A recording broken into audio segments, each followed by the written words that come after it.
Hello, everybody. My name is Corey Rosen, and you are listening to the Story Podcast. Today, I have on a super awesome guest, Mr. Angel Dweh. Angel Dweh is a Liberian-American singer, recording artist, songwriter, composer, dancer, and actor. He was born in Monrovia, Liberia, to Liberian parents and later immigrated to the United States.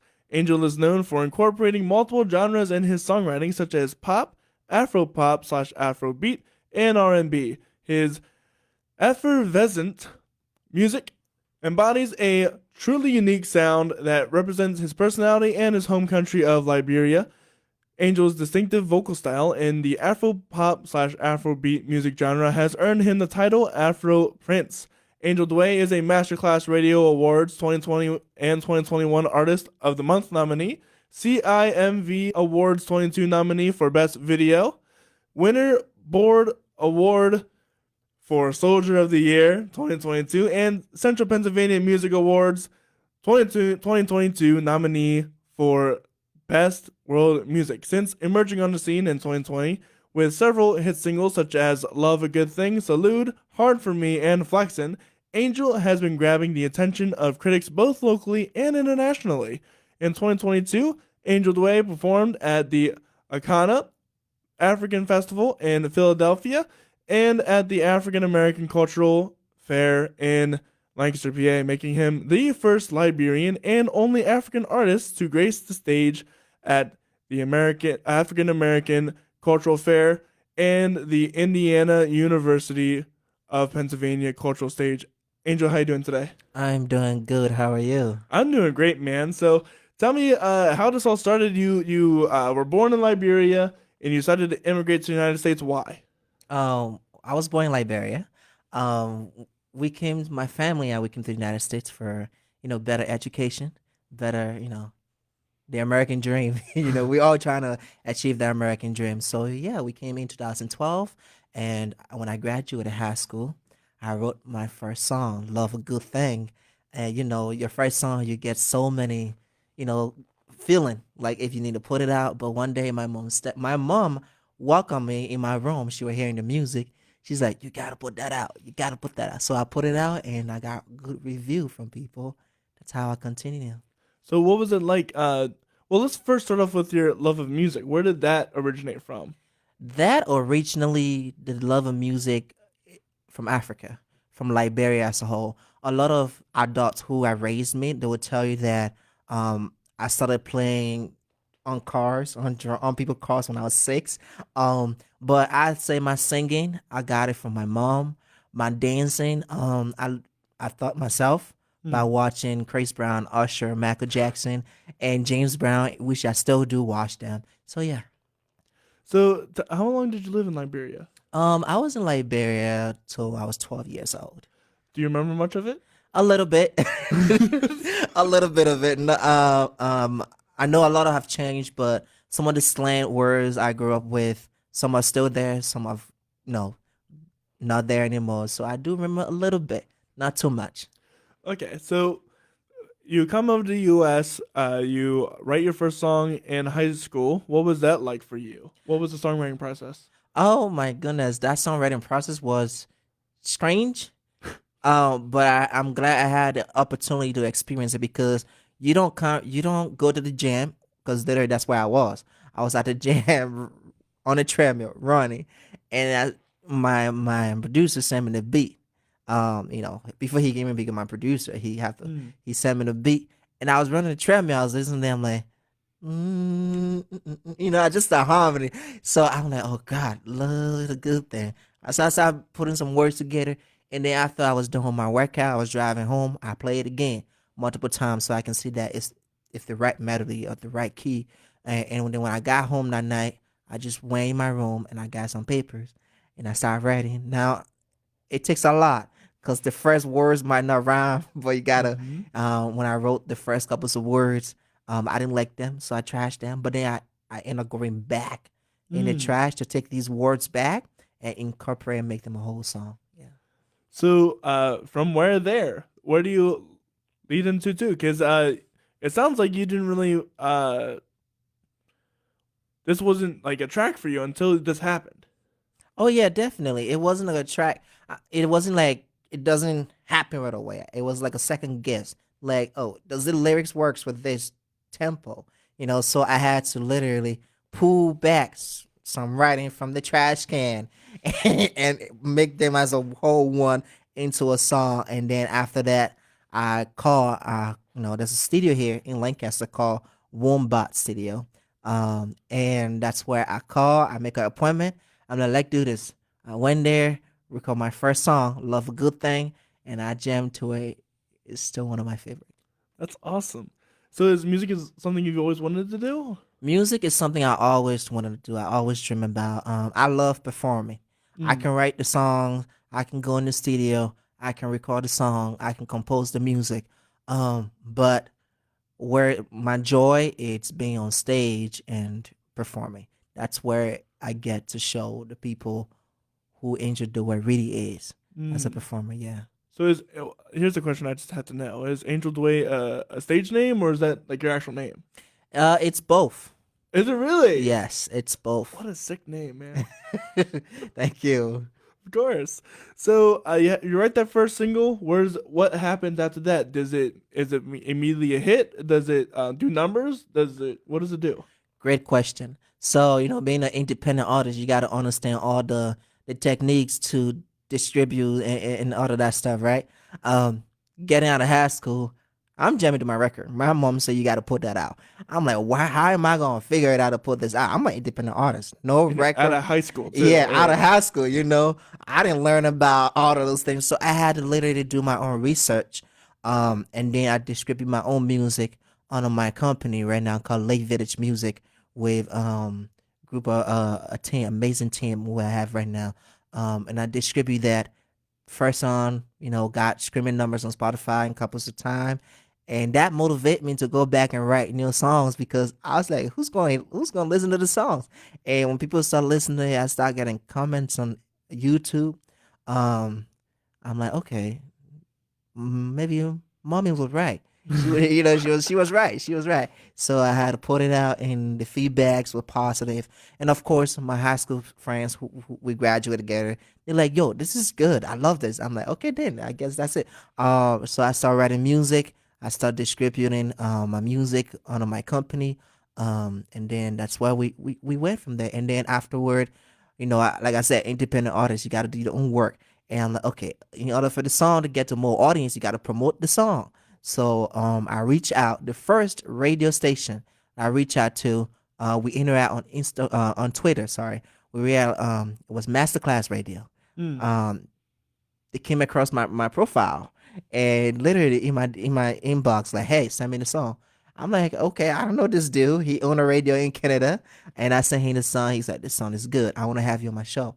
So we did an interview, and I'm saying this was just on his support. I didn't have to pay. You know what I'm saying? But then I knew deep down that before I can go forward, you got to pay to promote the stuff. A little bit, yeah. So when he had me on the show the first time, I loved it. And then the second song, I'm like, you know what? I gotta pay. I gotta pay something to go back on the show. So and then that's where my music will play on the show. I got nominated for those two artists of the month for this 2 years. It's just been a blessing. Yeah. So and you kind of started all this during the pandemic a little bit. Oh yeah, a lot of most of it. The time it kind of get really important was during the pandemic. But during the pandemic, I had the opportunity to write an EP out Mm. and put out an EP, which is already out. It's called I Am Angel Dweh. So I collect a lot of my cousins who are talented, um, who is a producer and a writer. Her name is Hills Baby. She's my co-write, and my cousin Waka Jr. who in JR Records here in Lancaster. We were able to create I Am Angel Dweh EP during the pandemic, like legit. That's awesome. Yeah. So what was that process like? That must have been a long time. What was the EP based around? What? How long did it take you to craft that? Yeah. When during the pandemic, when school was shut down, right? I came back because I used to go to school in Los Angeles. So Mm. during the pandemic, I came back to my family, stay to go to school at home. So why not process? I'm like, okay, I got to put a body of work out. I got to, people gonna come across my content. They're gonna say, who is this person? who is Angel Dweh? So I went start writing some ideas now, and I contact my cousin. I said, "Hills, baby." She's like, "Yeah." I need your co-writing skills, and I say I cannot write from a female perspective, but I need you to write from us, help co-write from a female perspective. Right. So I come to my cousin Waka Jr., who own JR Records here in Lancaster, independent as well. I said I want this EP to be based around me, Mm. how I view my experience of certain things, in my current life. So he's like, okay, what's the title? I'm like, I am Angel Dweh. That's the title. He's like, man, I know all the title. I'm like, I am Angel Dweh. So we had to record several of the songs. I hit play and then send it to an engineer to mix and master it. So the process was, even though it was during the pandemic, but we literally had to follow every rules and regulation, like the mask. The Right. only time I did not have the mask on was during the recording section. So it's like, yeah. I had to take that off and record the song, but it was a beautiful process. So you talked about your perspectives. What kind of perspectives is that? Perspective as a Liberian here in America? Is that what kind of perspectives are we talking about? Perspective for me, it's Liberian, born in Liberia but raised in America culture. But who able to elevate both culture, because I'm diverse. The reason I say that because a lot of people I've come across with you like I'm Nigerian. Some would say, "Oh, you Jamaican." Some would say, "Oh, he's American." I'm like, no, I'm American. I'm a Liberian American. Mm-hmm. I was born in Liberia. I was raised there, and I was raised here. So it's like, Melding of both yeah, cultures. both cultures and showcasing myself. And speaking of that, you have a whole get up with an outfit and everything. Tell me about what's that like. What is that like to? I assume they have cultural uh, meaning. I want to know a little bit about that. Awesome. It's called the African attire. For Liberia, no, every African country have different cultures.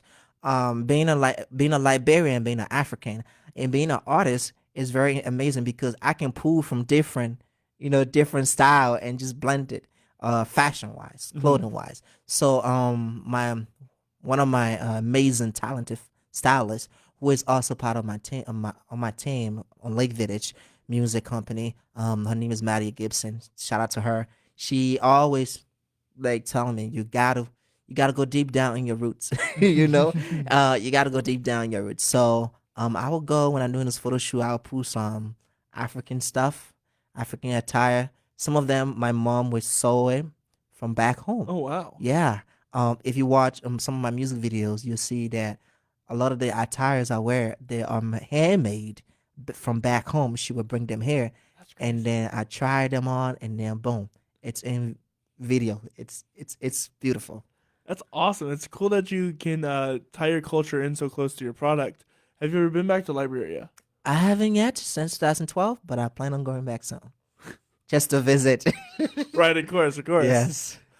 So you're doing stuff now. You have a show coming up in March at Zootropolis. Tell me about that. What do people expect there? Oh my gosh. First of all, shout out to Zootropolis for being a sponsor for this concert, A Night with Angel Dweh.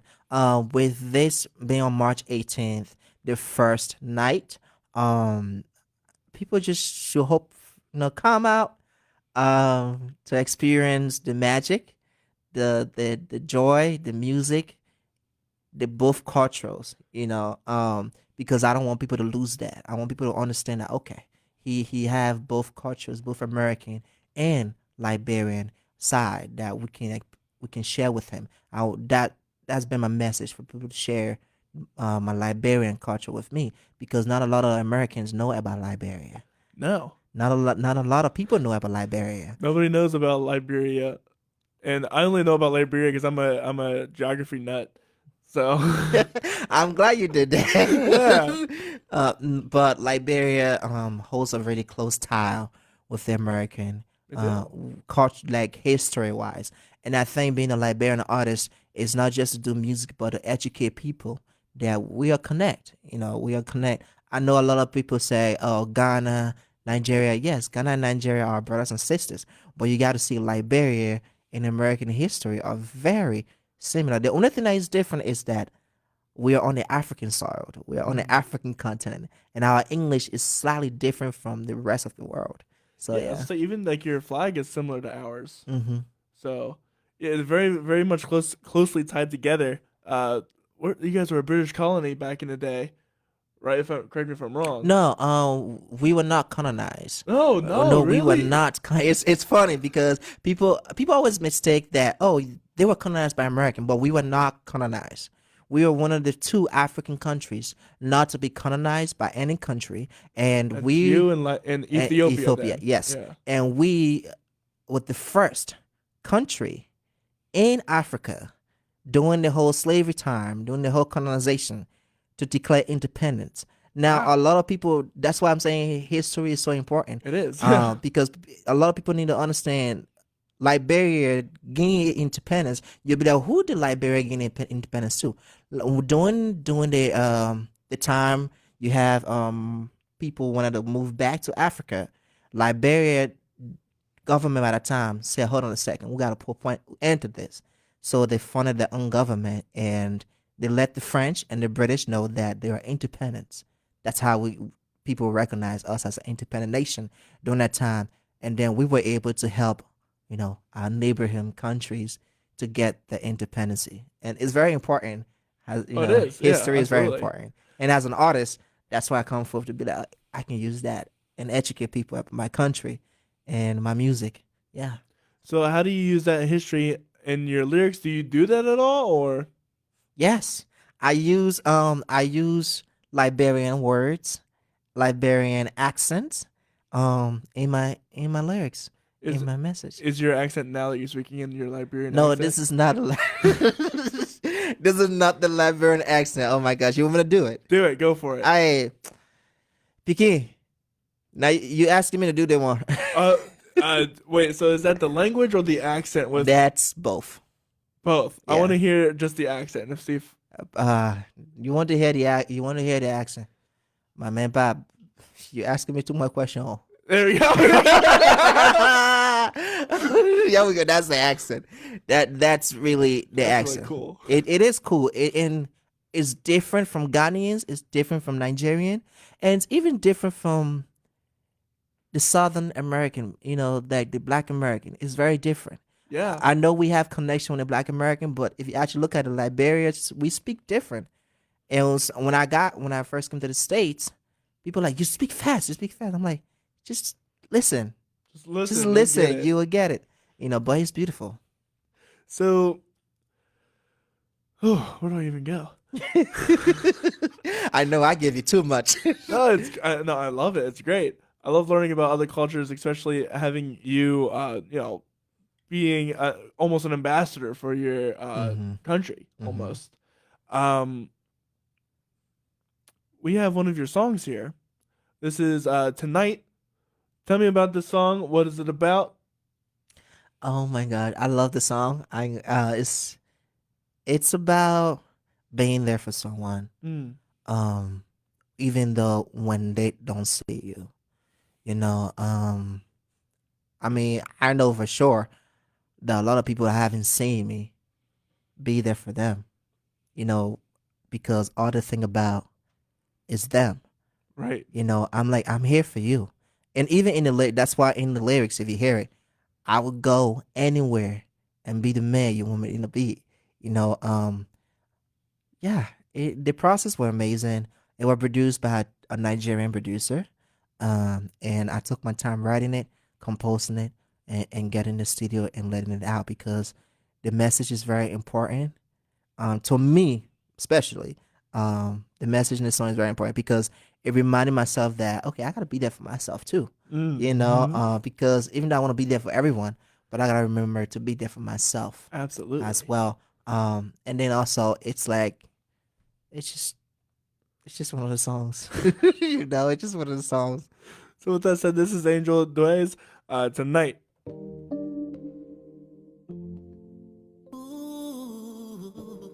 Now you I want tonight, oh. Tonight. Now you I want tonight. Yeah. The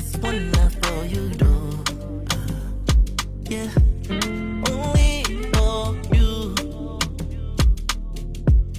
This one for you, for you. Tonight, now you don't want tonight. No. Tonight, now you don't want tonight. I would go anyway, keep on searching for anything that you lost, the hope to find. I would be the man you need for you, for you, for you. Michael, you give me your body tempting me. Everybody running yo, you come with me tonight. Now you don't want tonight. Tonight, tonight, tonight. Now you don't want tonight. Tonight, oh my God, don't start again. Oh, tonight, oh, everybody touching and touching. Tonight, oh, now you don't want tonight.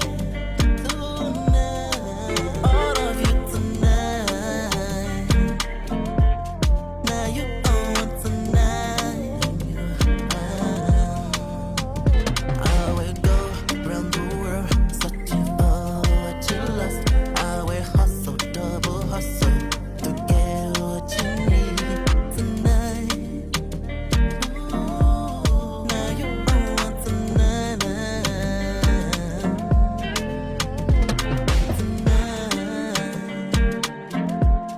Now you don't want tonight. Tonight. Now you don't want tonight. All of you tonight. Now you don't want tonight.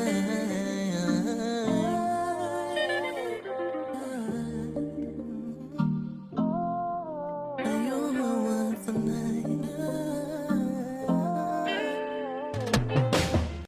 And that is Angel Dway's Tonight. What a really good. So do you play any instruments? I play the African hand drum. Does that count? Yeah, well, yes, it does. Yeah. Were you playing on this?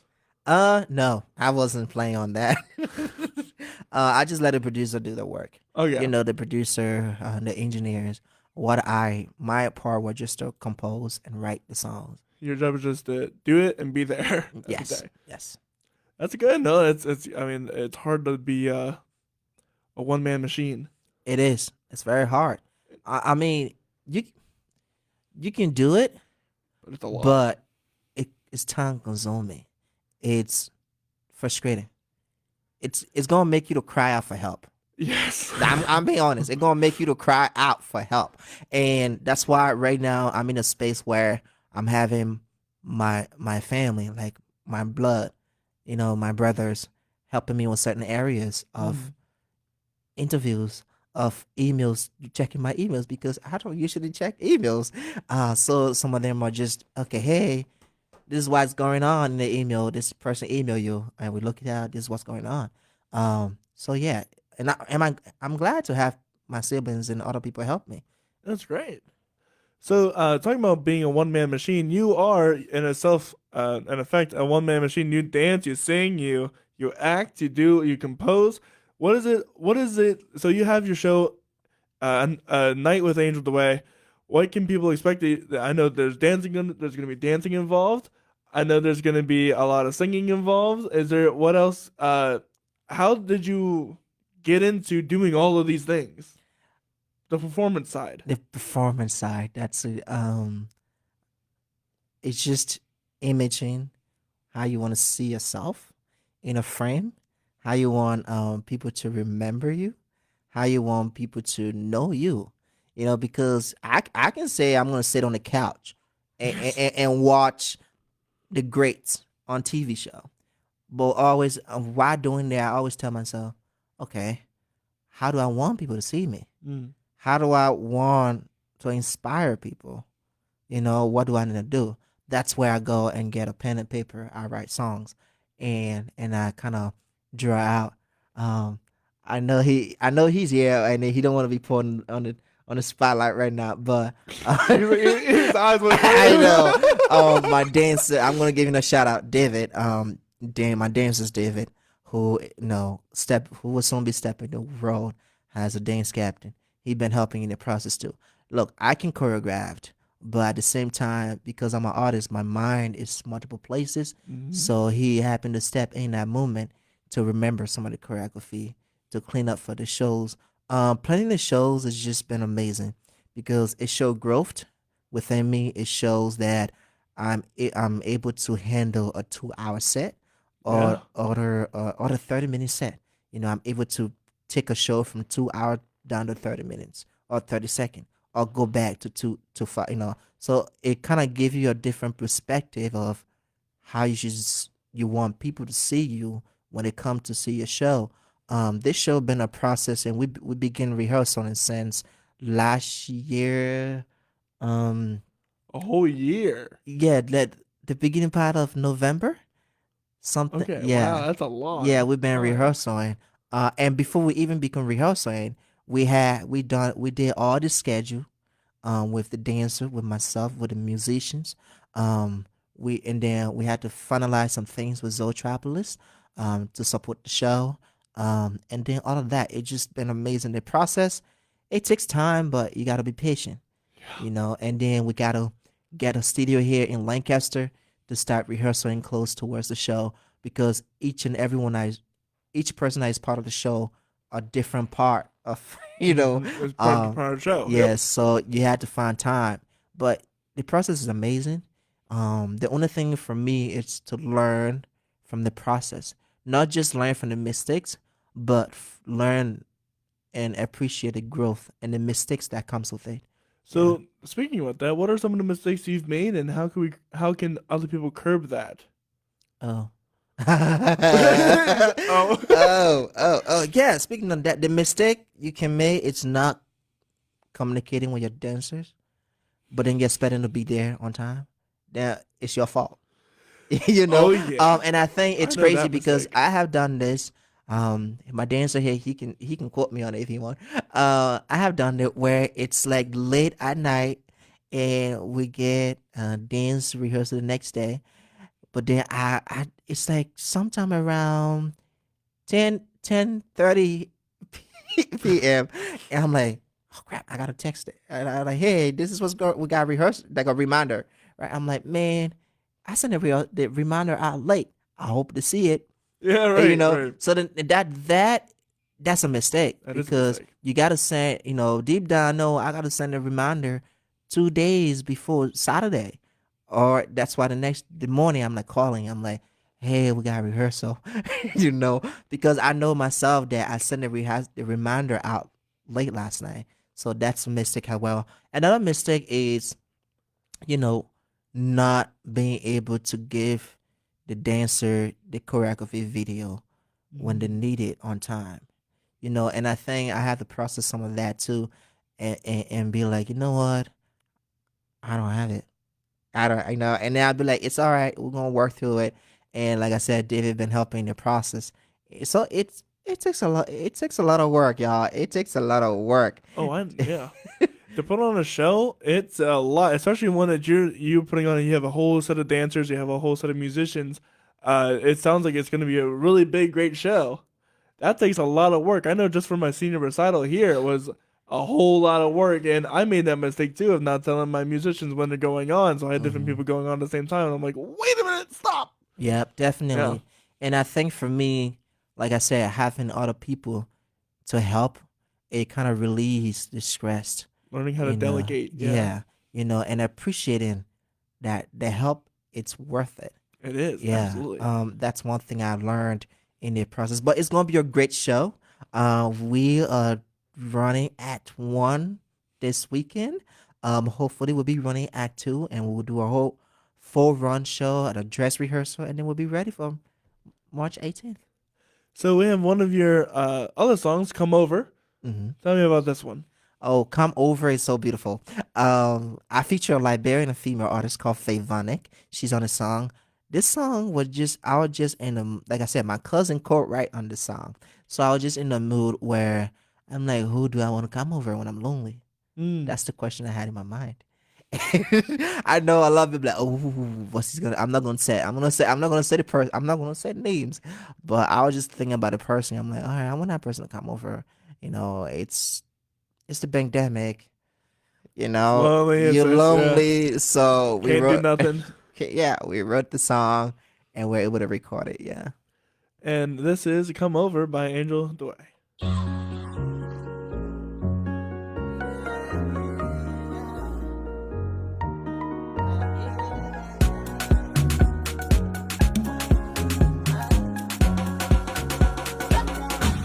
Wanna spend my life with you.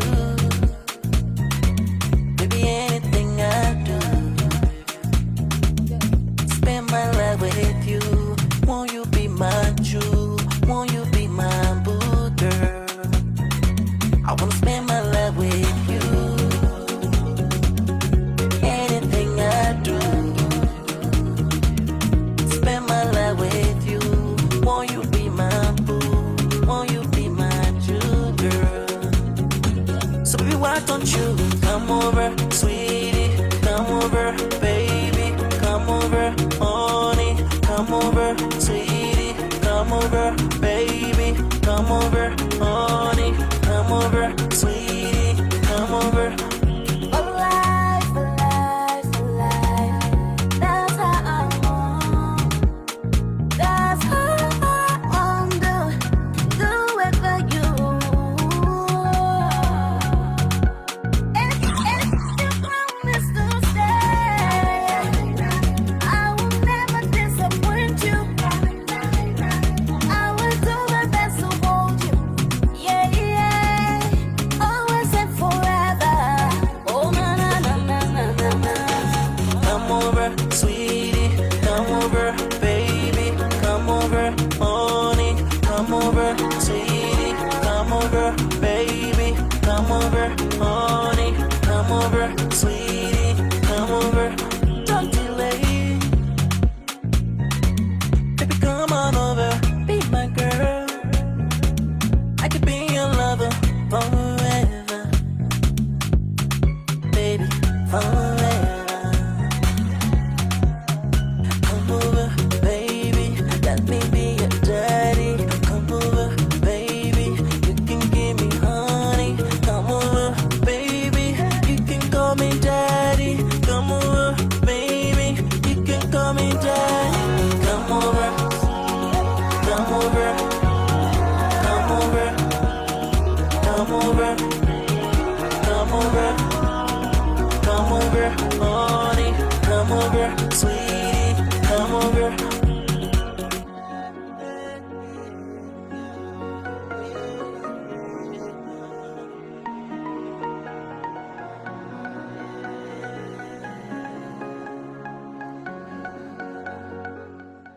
And that was Come Over by Angel Dweh. Angel, I have to ask you, you're a dancer, you're a performer, you've had many shows, and something always has to go wrong, right? What is one of the worst or funniest things that ever happened to you on stage or at an event? The worst thing that happened on stage was when we went to perform at a kind of festival in Philadelphia. We were about to perform, and they were about to shut our performer down. All right, and I was like, yo, how you about, I was like, and then my dancers, David, trying to calm me down. I'm like, no, we gotta leave. We gotta leave. We can't do this. And then you got my instrumentalist, one of my instrumentalists, Sahib, trying to calm me down. So, and I think it's a great festival. Don't get me wrong, it's a fantastic festival. But some of the planning just didn't seem right. So, because it wasn't right, I wanted to leave right away. I was like, yo, let's go. We ain't performing. They were like, we didn't get your track. I'm like, I email you the tracks. I email you the performance tracks. So one of the hosts She's like, no, you're gonna perform. If it's one song, you're gonna perform. And I was like, I'm like, and then David's like, David and Sahib was like, yeah, you gonna perform. I'm like, yo, let's go, because I was done. I was done with the poll planning. I was done with the way. And I was, Execution. yeah. I get it. I wasn't the only artist that was treated this way. There was several artists. Like I said, this is nothing to tear down the organization, because the organization is great. The event planner is amazing. It's just the people that were put in certain positions. But then the host, she's like, "You're gonna perform." So when they give her the mic, one song, we turn one song into a whole concert. Really? Like the reaction from the audience, the people in Philadelphia just vibed to the music, That's great. and that was it. But it was weird. It was weird the way it started. If I was gonna leave without performing, would the audience know who I am? No, they won't. So thanks to the people that I have around me, that always be like, no, you go on stage, you go and perform, even if it's one song. Yeah. Yeah, and I'd even argue you gotta always put in your heart and soul to any performance. Any chance at performing is an opportunity that you're gonna miss otherwise. Even if you're upset, even if there's only one person in the room, you gotta give it your all, because that one person is probably gonna follow you for life if you give them that kind of a show. Definitely. And like you said, even if you're upset, because during that time of the Akana festival, I was upset that they didn't have my track, that I emailed the track, and that there are two DJs, and you have two DJs telling me they don't have the track. So I went to the CEO. She's like, "Oh, I'm so sorry. You gotta perform, please. You gotta perform." And then I have my dancer David telling me, "Say, you gotta perform." I have my my instrumentist telling me, "Sahib, this is the moment. You gotta perform." And I'm like, "Yo, let's go home. Let's go back." But I was glad I performed, even though it was not the best. That's But the really good. performance after we performed, it kind of fire up people. It's good, and doesn't matter if it doesn't always go the way. Mm-hmm. You gotta do it. You gotta perform. You gotta You perform. gotta put on a show, and that's one thing I learned. You gotta put on a show no matter what. So where can people find you at? You can find me on YouTube, Angel Dweh. You can find me on Spotify, Audio Mic, Twitter, Instagram, Facebook, and literally every social media out there. You have a website? I am working on my website. All right. At this moment, I am also working on some of my merchandise so that it can be sold online. There's several stuff being worked on. And so when we have you back, hopefully you have all that stuff out. Hopefully. So with that said, my name is Corey Rosen. This is the Story Podcast. You can follow us and find us at CoreyRosenProductions.com. That's CORYROSEN Productions.com. You can find out more about me and the guests that I've had on. I've had 129 people before Angel Dweh, and I'm all booked out for March too. Speaking of that, Awesome. tomorrow I have Maria Wilson. She is a local singer-songwriter from the area that's been doing music for a long time, and she's performed with some incredible artists. And next Saturday, I'm going to be having Colin. He is a bass player for Sam Schmidt-Huber, who was a former guest of this show, and he's got some new music on the way out. So we're going to get a deep dive in the process of what it's like to actually turn a song into a demo, into a finished product. So I'm really excited for that. And then that next Sunday. This next Sunday, not tomorrow. This next Sunday, we're gonna be having Sam Yoder. He is a trombonist and instrumentalist from the area who's been played with the Big Boy Brass, which is a lovely big brass band around here. So I'm excited to talk to him, his experiences, and his music that he's got coming out. So with all that said, I hope you guys have a wonderful rest of your day, and we'll see you guys later. Bye.